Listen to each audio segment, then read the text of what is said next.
We're also learning that nearly 200 doctors from Uttar Pradesh are on the agency's radar. This comes amidst information that one of the accused, Dr. Shaheen, had established a network in several countries including Pakistan. Dr. Shaheen was in contact with several other Kashmiri doctors and students, including contact with 30 to 40 doctors working in Uttar Pradesh. One ATS team is in Delhi for interrogation and another is preparing to go to Srinagar. I'm once again joined by my colleague Varsha.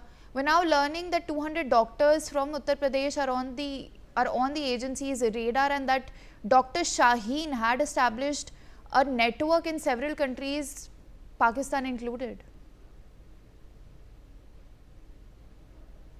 इस तरीके का शाहीन का network था, वो team D को तैयार कर रही थी, टीम डी को लीड कर रही थी और टीम डी की लीड करने में ये साफ तरीके से एजेंसी की तरफ से बताया डॉक्टर अलग अलग जगहों के उसके साथ कनेक्ट थी। सबसे ज्यादा जो डॉक्टर थे वो कश्मीर से अलग अलग इलाकों में आकर पढ़ाई कर रहे या फिर जिस तरीके से प्रैक्टिस कर रहे हुए डॉक्टर नजर आ रहे थे। अब इन सभी 200 डॉक्टरों पर सुरक्षा एजेंसियों की नजर है। ये तफ्तीश की जा रही है कि इन 200 डॉक्टरों ने किस तरीके से नेटवर्क बना रखा है, इनका नेटवर्क कितना बड़ा है, क्योंकि शाहीन की जांच पड़ताल में जिस तरीके से सुरक्षा एजेंसियां लगी हुई है, इसमें ये तो साफ निकल कर सामने आ चुका है कि टीम डी की प्लानिंग जो चल रही थी वो कहीं ना कहीं कश्मीर से लेकर अलग अलग इलाकों में, अलग अलग प्रदेशों में नजर आ रहा था।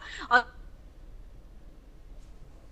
का नेटवर्क था, उसमें सबसे ज्यादा पढ़े हुए लिखे हुए लोग और व्हाइट कॉलर टेररिज्म जिसका नाम सबसे ज्यादा लिया जा रहा वो नजर आ रहा था। मतलब उसकी जो टीम थी वो डॉक्टरों की टीम थी और जिसको सबसे ज्यादा ये कहा जाता है कि शक आप नहीं कर सकते डॉक्टरों पर, क्योंकि उस तरीके की गतिविधि में उनका नाम नहीं आता। लेकिन अब टेररिज्म में सबसे ज्यादा डॉक्टरों का नाम आ रहा है, जिस तरीके की गतिविधि लगातार चल रही है। तो जाहिर सी बात है अब शाहीन के साथ कनेक्टिंग ये 200 डॉक्टरों पर सुरक्षा एजेंसियों की सबसे ज्यादा नजर है। All right, Varsha, I appreciate you sharing all those details with us.